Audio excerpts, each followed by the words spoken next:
What's up, everybody? Welcome back to my channel. If you are new, hey, I'm Sydney. Every single Thursday I sit down and talk about the craziest true crime in every single state, the one that stuck out to be the most. So if you like true crime, you should subscribe. So y'all, today's video, let's address the elephant in the room. Valentine's Day is Sunday, and last week's video, as I was editing, I wanted to throw up looking at the hearts. So today we got bright circles. This week I was also going to do kind of like a Mardi Gras theme because it's supposed to be the first weekend of Mardi Gras, but due to the panorama that we are in, we cannot have Mardi Gras because of how crowded it would be in New Orleans. So the title of today's video shows that today's video is Louisiana, which is my home state. I got a good one for you. As you could imagine, I had all of my friends tell me a story that they wanted to hear. So today's video, I chose this one out of like 5 that I really enjoyed. I feel bad, but this one wasn't anyone that actually said this to me. This was one that I found that I was like, holy crap, because I haven't done a cult yet. So this is a cult. Also, my contacts, I don't know where they are. Kind of need to see, so if y'all see the ring light on my glasses, I know in the video that I did for Indiana, you saw the ring light the entire time. Please just bear with me. I cannot see, so it's fine. So yeah, today's video, it does take place in the early 1900s.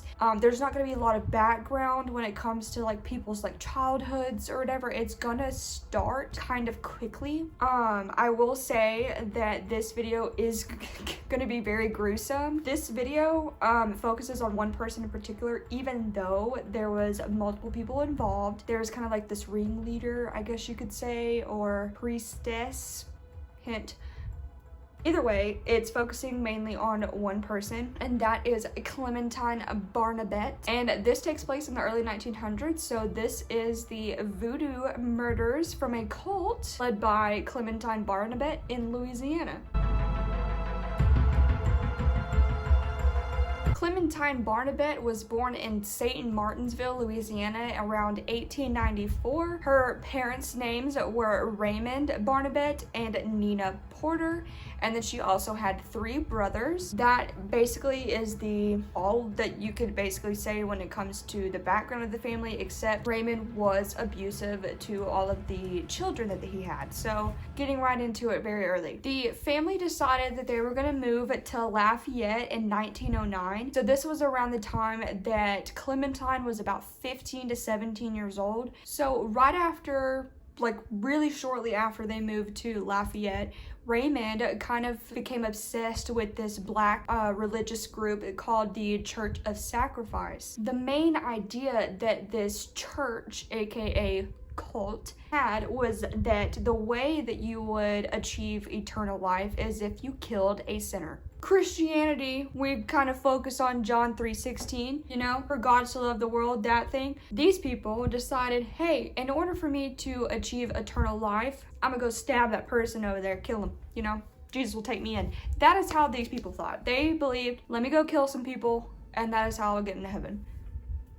Have they heard of the 10 Commandments? One of them is, thou shalt not kill. In order for these people to achieve eternal life, it had to be in a group setting. It couldn't just be you by yourself. And it had to be this like ritualistic seance type of killing.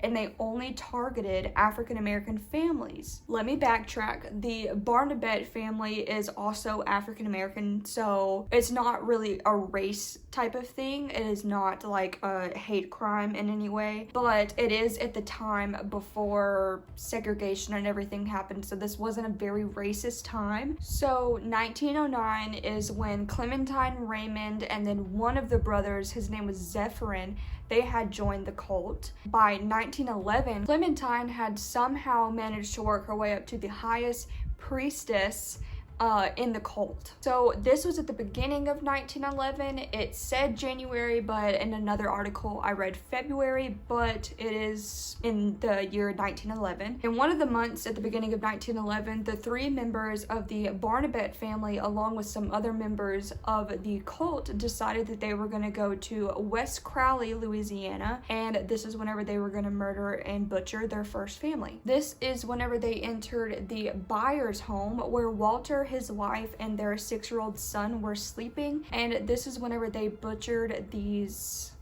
family members to death with an axe. This happened whenever the family was sleeping, and it is said that all of their skulls were completely split in half. When police were trying to figure out maybe Walter had some kind of enemies, you know, maybe something had to happen because it was such a random murder. They looked into his background and they saw that he had a very great reputation. He was very liked. He wasn't a very wealthy man, so nobody was really coming after his money. It was just, what the heck? Like, what?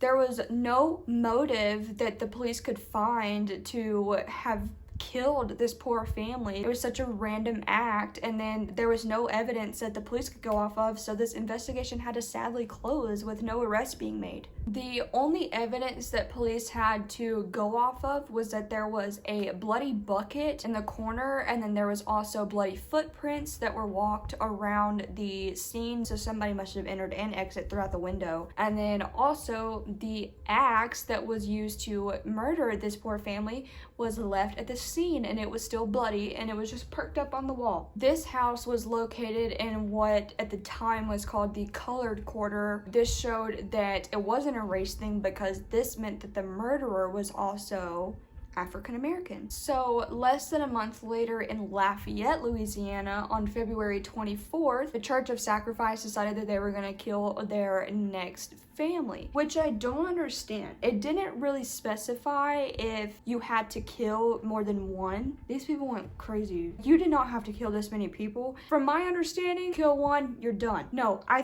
don't know if these people were just like murder hungry or what, but they killed many people. So this family was the Andrus family. It was Alexander Andrus, his wife Minnie, and their kids, and it showed that the coroner stated that all of the family members had been killed by an axe. It is said that this murder was just as gruesome as the first when it came to blood and brain matter everywhere. And then the axe was also left at the crime scene just as the first family's. So police determined it's the same person. This has to be the same person or maybe group of people. And then they're also going and stealing the men's axe. So each axe was actually owned by the family that they were killing, which is so sad. So the main sheriff on this case was named Sheriff Louis Lacoste. He explained that he believed that this was the same person and blah blah blah, but he believed that it was a mentally insane patient who had just escaped. He believed it was Garcon Godfrey, and he was like, that's the primary suspect, that's him, we need to look after him. March 22nd, 1911 is whenever the Church of Sacrifice moved to San Antonio, Texas. They expanded these crimes and they killed a family that was called the Cassaway family. But Miss Cassaway was a white woman, so it is possible that this could have been a hate crime, but since it was so similar to the other two families, police were kind of stuck. They didn't know if that was just a random or they saw that she was white. I have no idea, but killed the same way. Axe was still left at the murder scene. This is the same people. They have moved to Texas at this point. So after the murders of the Cassaway family, Raymond had a mistress. Cheating? What? He had a mistress, and she went and basically told police that he had admitted to her of killing and that he was in this cult, and she was terrified for her life. And this was after they had a long night of lovemaking, and this was whenever this great pillow talk, by the way. So she told police that after one of their long nights of lovemaking, he killed some people. So police were like, let's go get him. Let's go figure out what's up with this guy. Sheriff Lacoste wanted this man arrested ASAP. So later in the fall of 1911, around October, is whenever the trial for Raymond started for the 3 family murders. So all of the murders for the Andrus, the Byers, and the Cassaway family, every single person, all charges were against Raymond. His kids decided that they were going to testify against their father, say that it was all him. They were terrified, and he had came home bragging about killing them, and he made them wake up out of bed and help him dispose of the evidence, basically saving themselves. So since the children helped the case by testifying against their father, it did not help his case at all, and he was convicted on all charges against him. But it doesn't stop there. It keeps going, okay? Of course it does, because Raymond was just one of the many. On November 27th, 1911 is whenever the Randall family was the next victims of the Church of the Sacrifice cult. Norbert Randall and his wife Azima, along with their 4 children, were found killed by an axe left at the crime scene, except this time Norbert had a gunshot wound to his head, and his sister was Minnie Andrews, the one that was a victim before. Oh. The children were beaten by the blunt side of the axe, not the sharp side, and that was determined by the coroner on the case. So because of this, the sheriff, Lacoste or whatever, decided, maybe it wasn't Raymond. Maybe, I don't know. It's like, nah, dude, I mean, it was Raymond, but like also his kids, because the whole family's up. He decides to go check out the kids because axe murders, Raymond's in jail. How is he committing this if he's in jail? The children. So they decided to get a warrant, go to the Barnabet family household, and this is whenever they found so much evidence. Clementine's clothes, or what they believed belonged to Clementine because it was women's clothes, was blood-stained. There was brain matter on her shirt. So they go and they're like, okay, Clementine, we need to arrest her and we need to arrest her brother, Zephyrin. Hope I'm saying that correct. And they brought him into the station. Well, Zephyrin actually wasn't there the night of the murders. He had an alibi. Clementine was taken to the station and was basically, we believed you on the stand whenever it was your dad, but still going on, we found this on your clothes. And she was like, I didn't do it. You ever seen Cops? You ever watch the show Cops? You know whenever they literally pull out of a pocket. They literally pull some drugs out of this person's pocket, and the person's not mine. Exactly, Clementine. That's what she is. She's like, oh no, those clothes aren't mine. What? So now Clementine and her father are in jail, and everybody's safe, right? Wrong again. Keeps going.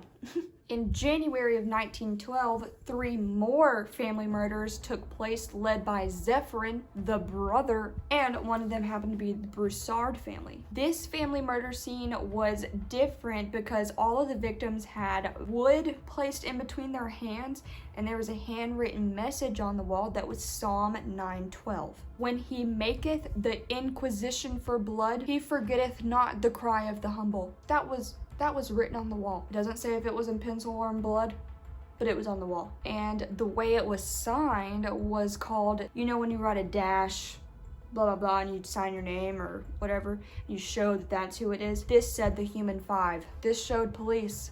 There's more people involved than just one person. And you just want to be like, duh, you've arrested people who were a part of the murders and they're still going. Like, there's multiple people at this point. Like, duh. Clementine refused to cooperate with police. She was like, she refused to cooperate with police, nor would she admit to the murders. But later on April 15th, 1912, she decided that she was going to confess to 17 of the murders. After she continued confessing, she basically said that she took place and like led and took over and directed some of the murders, and that totaled out, besides the 17, altogether 35. 17 of the 35 she committed herself. During these murders, she also admitted to police that she wore a voodoo amulet that protected her against the murders, along with disguised her as a man to lurk better in the night. This is also where she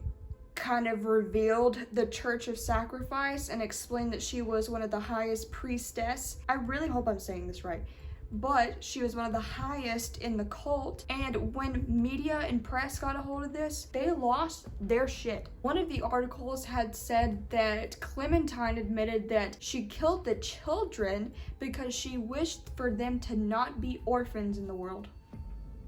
So this is where wild rumors start about this cult, because she wore like the voodoo amulet, so everybody just kind of believed that like so much voodoo was involved. The rumors were like the cult members were sex crazed and constantly had like orgies with each other. Also, there was like mysterious voodoo rituals. Clementine really didn't help these out because she admitted rubbing on the corpses after they were dead and kind of fondling poisoning them and stuff. Another rumor circled about the fact that it was led possibly by Reverend King Harris, who was a small congregational type of pastor who was Pentecostal, and he led a small congregation through the Christ Sanctified Holy Church. So police take Reverend Harris in, and they're basically like, dude, what is going on with all this? Like, why are you leading this church? And he's like, what are you talking about? I've never even heard of the Church of Sacrifice. He was visibly shaken to the core when it came to people listening to his sermons and then deciding to go kill people with an axe. I don't have any part of that. It is kind of believed that maybe if they did go to Christ Sanctified, that they kind of twisted it around to sacrifice because Jesus paid the ultimate sacrifice. Maybe that is where they got their name. And I kind of believe that. I kind of believe that they possibly might have gone to this Pentecostal pastor and listened to his sermons. So anyways, back to Clementine's confession. She basically explained that it was all her dad. Her story's changed so much. She explained that it was all her dad. He was very dangerous. She and her brother had nothing to do with it. And she stands by what she testified in court. But it's like, the murders kept happening. Stupid. She was also giving false names for her accomplices that were a part of the church. So whenever police were trying to do background on these people, they couldn't find any names that led to anything. So the Human Five remained a dead end. When it came to the voodoo situation and like that whole story, the citizens of Lafayette ran with it. They were like, she's a voodoo cult priestess, and you know what else? She's leading this sacrificial sect and committing all of these murders. She's guilty. But you know how people get whenever they're like, yes, she's done it. And especially people in the South, okay? Where are the people with the pitchforks? They had pitchforks. Let's just make it up in our head. They had pitchforks, and they're standing outside the courtroom, and they're like, yes, she did it. So Clementine also stated that there was a guy who was named Joseph Thibodeau, and he had given her some voodoo stuff, an invisibility charm, and he also gave her all of the ideas for the crime. But whenever he was asked about this from police, he was like, dude, no, the only voodoo thing that I practice is root-based medicine. I don't deal with that. Clementine had to go through many medical examinations to make sure she was fit to stand trial, in which she was found perfectly sane. She was sent to Angola State Penitentiary due to the severity of her crimes, in which she was given a life sentence just at the age of 19, which for people that don't live in Louisiana, Angola is like for the worst of the worst. Alcatraz? Angola. On July 31st, 1913, she tried to escape but was captured a day later. But freaking 1918, she was considered a model citizen of the prison. She had a small procedure done on her brain that was going to give her mental capacity to be a normal human being again. So she was just restored. You know, she's fine now. Let's release her. For killing over 30 people, she was released in under 10 years. Clementine, after prison, not much is said about her. There's literally nothing. Nobody can really figure out what happened to Clementine. But in the late 1910s, the axe murderer of New Orleans was a really big deal, and that took place around the time that she possibly have gotten out. Clementine might be the axe murderer of New Orleans. Tea. But in 1985, there was a woman that decided she was going to go visit her 103-year-old grandmother. I'm lying, okay? Possibly the age of Clementine. She decided that she was going to go see her grandmother, and this elderly woman decided, let me tell you the story of Clementine Barnabet, the Voodoo Cult priestess. Let me tell you about her. The elderly woman that told that story to her great-granddaughter had died shortly after seeing her great-granddaughter. Well, this woman received a picture of her great-grandmother that was like a young, youthful picture, and it looked almost exactly like Clementine Barnabet in the newspapers. The photos, so similar. So that lady, that elderly woman, could be possible she was Clementine. Also, nothing is said about her father or her brother and what happened with them. and also the human 5 were never discovered, nor were they arrested. So because of that, along with it's a really old story, along with Clementine's confession story changed really often, she also mixed her beliefs of voodoo with made up evangelical Christianity. So you just don't know. It's a cool story. This happened, like it is, these people are real. Cults that are like killers, scary as hell. Terrified. Don't want to be a part of it. Please count me out. I'm out. You know what I mean? In a way, it's hard to believe that this young 17-year-old girl did all of this. I mean, she had help, but I mean, she's the main one in the story that everybody like to point at, like point fingers at, and maybe it's just because she was an African-American girl. I don't know. And there's a lot of people involved. So basically, for the people that like this video, you can understand why I chose this because of how interesting it is, and also I kind of like old stories like that too. And if you didn't like it, I'm so sorry. I thought it was really interesting, so I don't know what to tell you. But if you did like this video, make sure you like and subscribe and tell your friends. Yeah, I appreciate you guys so much, and I love y'all a lot. And I will see you next Thursday. Bye.